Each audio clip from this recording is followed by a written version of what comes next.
Dear students, welcome to the video lecture of Mathematics class 7, chapter number 3 and chapter name is data handling.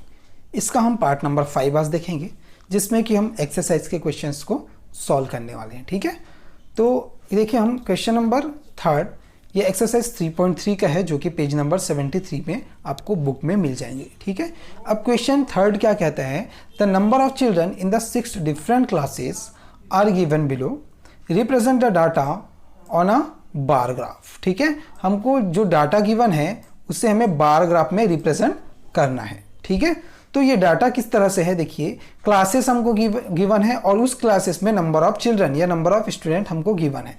ठीक है, तो class 5th 6th 7th 8th 9th 10 इस तरह से हमारे पास 5th से लेकर 10th तक के क्लासेस हैं और इसमें नंबर ऑफ चिल्ड्रंस आपको गिवन है।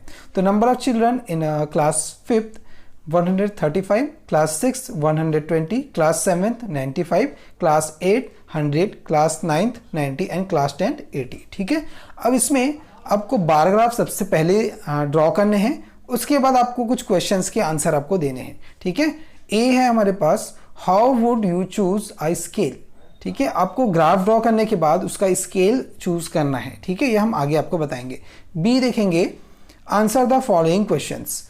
बी में कुछ क्वेश्चंस हैं, which class has the maximum number of children and the minimum. तो कौन से class maximum number of children रख रहे हैं और कौन से क्लास जो है मिनिमम नंबर ऑफ चिल्ड्रन रख रहे हैं, ये हमको बताने हैं। Second number, find the ratio of the student of class 6। ठीक है, the student of class 8 6th and 8th। ठीक है, ये 120 एंड 100 इनका हमको रेशियो फाइंड आउट करना है। ठीक है, तो देखेंगे इसका सॉल्यूशन। तो सबसे पहले आपको ग्राफिकल रिप्रेजेंटेशन देना है जिसमें कि आपको बार ग्राफ ड्रॉ करने हैं। ठीक है, तो सबसे पहले आपके पास इस तरह से एक ग्राफ होगा। ठीक है, इस तरह से ग्राफ आपको ले लेना है। उसके बाद आप क्या करेंगे, इस ग्राफ में यहाँ पर एक लाइन ड्रॉ करेंगे नीचे।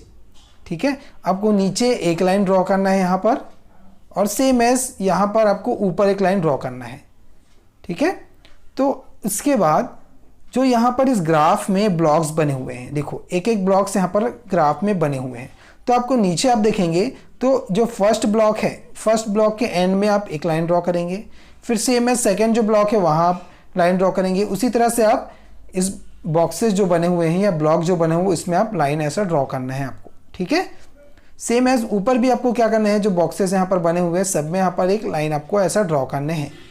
अब इसको हम क्या करेंगे, तो सबसे पहले आपको देखना है कि क्वेश्चन में सबसे हाईएस्ट कितना यहाँ पर नंबर है। यहाँ अगर देखा जाए तो सबसे हाईएस्ट है 135। ठीक है, और सबसे लोवेस्ट कितना है यहाँ पर 80 है। तो 135 यानी कि आप अप्रॉक्स इसको आप 140 तक ले सकते हैं या 150 तक आप ले सकते हैं।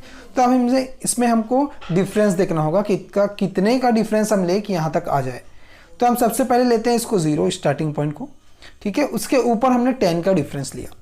अब 10 का हम डिफरेंस लेते जा रहे हैं, यानी कि 0 के बाद 10, फिर 10 का डिफरेंस, फिर 20, फिर 30, 40, 50, 60, 70, 80, 90, फिर 100, 110, 120, 130, 140।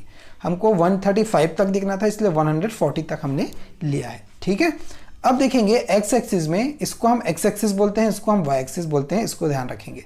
ठीक है, इसको हमने एक्स नेम दिया और ऊपर वाले को हमने वाई नेमिंग किया। ठीक है, अब इसमें क्या करना है, एक एक ब्लॉक में हमको देखो ये फर्स्ट ब्लॉक है, उसको हमने लिखा 5th क्योंकि हमको क्लासेस दिए हुए थे। फिर एक ब्लॉक छोड़ के, ठीक है, एक बॉक्स छोड़ के आपको लिखना है 6th, फिर एक बॉक्स छोड़ के यहाँ पर 7, फिर एक छोड़ के यहाँ पर 8, फिर एक बॉक्स छोड़ के 9, फिर एक बॉक्स छोड़ के 10th। ठीक है, अब हमको ड्रॉ करना है। तो सबसे पहले हम देखेंगे, तो सबसे पहले में हमारे पास कितना था 135।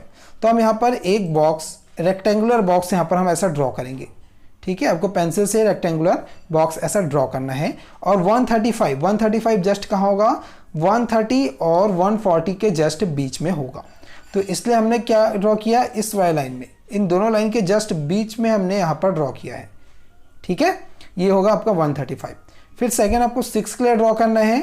120 गिवन था, टेबल में आप देखेंगे 120 आपको गिवन था, तो 120 के जस्ट सामने हमने इसको ड्रॉ किया है एक रेक्टेंगुलर बॉक्स। ठीक है, फिर देखेंगे 7th में कितना है आपका, 7th में आप देखेंगे आपको दिया हुआ है 95। ठीक है। तो 7 में 95 होने के कारण 100 और 90 के जस्ट बीच में हम इसको ड्रॉ करेंगे, ठीक है। नेक्स्ट 8th में कितना था हमारे पास 100 था, तो जस्ट 100 वाली लाइन के सामने तक हम इसको बॉक्स को ड्रॉ करेंगे, ठीक है। उसके बाद नेक्स्ट है आपका 9th में हम देखेंगे 9th में बोला गया है 90, तो जस्ट 90 के सामने वाली लाइन में हम इस बॉक्स वहाँ तक की हम बॉक्स को ड्रॉ करेंगे। फिर 10th में कहा गया है 80, तो जस्ट 80 के सामने वाले बॉक्स तक हम सामने वाले जो लाइन है उसको बॉक्स को हम ड्रॉ करेंगे, ठीक है। ये सारे जो चीज़ें हैं हमने जो टेबल गिवन था उससे हमने ड्रॉ किया है कि कौन से क्लास का स्ट्रेंथ जो है या नंबर ऑफ चिल्ड्रन कहाँ तक का जा रहा है। 5th क्लास का 135 तक गया था इसलिए 135 तक हमने ड्रॉ किया। 6th क्लास का आपका 120 तक था तो 120 तक ड्रॉ किया। वैसे ही हम सारे के लिए जो टेबल से देख के हमने ड्रॉ किया है, ठीक है। अब इसके बाद बात आती है इसके स्केल, तो स्केल हमने यहाँ पर क्या लिया है, ठीक है। ये ध्यान रखेंगे ये नंबर ऑफ चिल्ड्रन है और ये आपके क्लासेस हैं, ठीक है।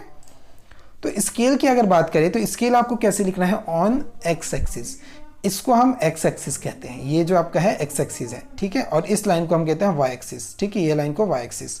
तो on X axis 1 centimetre is equal to 1 class, इसको हम कहते हैं 1 सेंटीमीटर, ठीक है। ये जो डिस्टेंस है 1 बॉक्स का जो डिस्टेंस है आपका वो 1 सेंटीमीटर का है, ठीक है।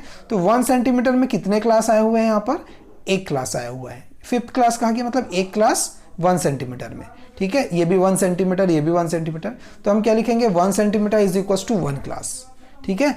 ऑन वाई एक्सिस अगर देखें, वाई एक्सिस में 1 सेंटीमीटर, ये जो बॉक्सेस बने हुए हैं, ब्लॉक जो बना हुआ है, ये सारे 1 सेंटीमीटर के ब्लॉक हैं।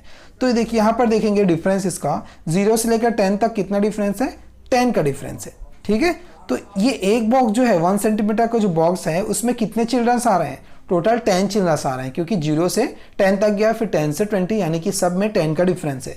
तो यहाँ क्या लिखेंगे 1 centimetre is equal to 10 childrens. Childrens क्यों लिखे हैं, क्योंकि ये चिल्ड्रन वाली लाइन है, नंबर ऑफ चिल्ड्रंस, इसलिए यहाँ पर क्या लिखेंगे 10 चिल्ड्रन, और ये क्लास वाली लाइन है इसलिए हमने 1 क्लास लिखा है, ओके। अब इसके बाद कुछ क्वेश्चंस थे, उसके आंसर हमको देखने हैं, ठीक है। तो ए जो है उसका आंसर हम देखते हैं या सॉल्यूशन देखते हैं। We will choose a scale as unit, 1 unit is equal to 10 childrens, ठीक है, या 1 यूनिट या 1 centimetre is equal to 10 childrens. हम अभी हमने ग्राफ में रिप्रेजेंट किया था, because we can represent a more clear difference between the number of student of class 7 and that the class 9th by this scale, ठीक है। इस स्केल में अगर देखा जाए तो नंबर ऑफ स्टूडेंट जो है उनका डिफरेंस जो है हमारे पास कितना आ रहा है, 10 का डिफरेंसेस आ रहे हैं यहाँ पर, ठीक है। बी में अगर देखेंगे first number, since the bar represent the number of children of class 5th is the tallest, ठीक है। तो क्लास 5th में अभी हमने देखा था, 5th में देखिए सबसे ऊपर तक 5th गया है, यानी कि 5th का ग्राफ जो है ये बार जो है वो आपका सबसे टॉलेस्ट है। तो टॉलेस्ट इसलिए क्या होगा, there are the maximum number of children in the class 5th, ठीक है। Similarly since the bar represent the number of children for the 10th is the smallest, ठीक है। क्लास 10th अगर देखिए सबसे छोटा कौन सा है इसका, देखो ये स्मॉलेस्ट इसका बार गया हुआ है 10th का, इसलिए 10th में क्या होगा, minimum number of children in class 10th, ठीक है। तो आपको ऐसे देखना है कि कौन से बार सबसे हाईएस्ट गया है, सबसे लोवेस्ट गया है, इसके हिसाब से आप बताएंगे कि नंबर ऑफ चिल्ड्रन किस में ज़्यादा है किस में कम है, ठीक है। सेकेंड नंबर देखेंगे, the number of student in a class 6 is 120 and the number of student in a class 8 is 100, क्योंकि हमको इसका रेशियो निकालना है क्लास 6 और क्लास 8 के लिए। Therefore, the ratio between the number of student of class 6th and the number of student of class 8th कितना होगा आपका 120 डिवाइडेड बाय 100, क्योंकि रेशियो हम ऐसे ही निकालते हैं डिवाइड करके, तो 120 डिवाइडेड बाय 100, तो हमारे पास कितना आएगा, इससे आप कैंसिल करके देख सकते हैं। यहाँ से आप 0 0 सबसे पहले तो कैंसिल कर सकते हैं, उसके बाद आपके पास क्या बचा 12, तो ये दोनों जो है 2 से कैंसिल आउट हो सकते हैं, तो ये होगा आपका 2 6 12 हो जाएगा और ये आपका हो जाएगा 2 5, ठीक है, 2 5 10, तो हमारे पास कितना आ गया 6/5। और जब इसको हम डिवाइड करेंगे, आप डिवाइड करके देख सकते हैं, आपको आंसर मिलेगा 1.2 डेसिमल में, ठीक है। तो ये आपका आंसर होगा। Clear, thank you.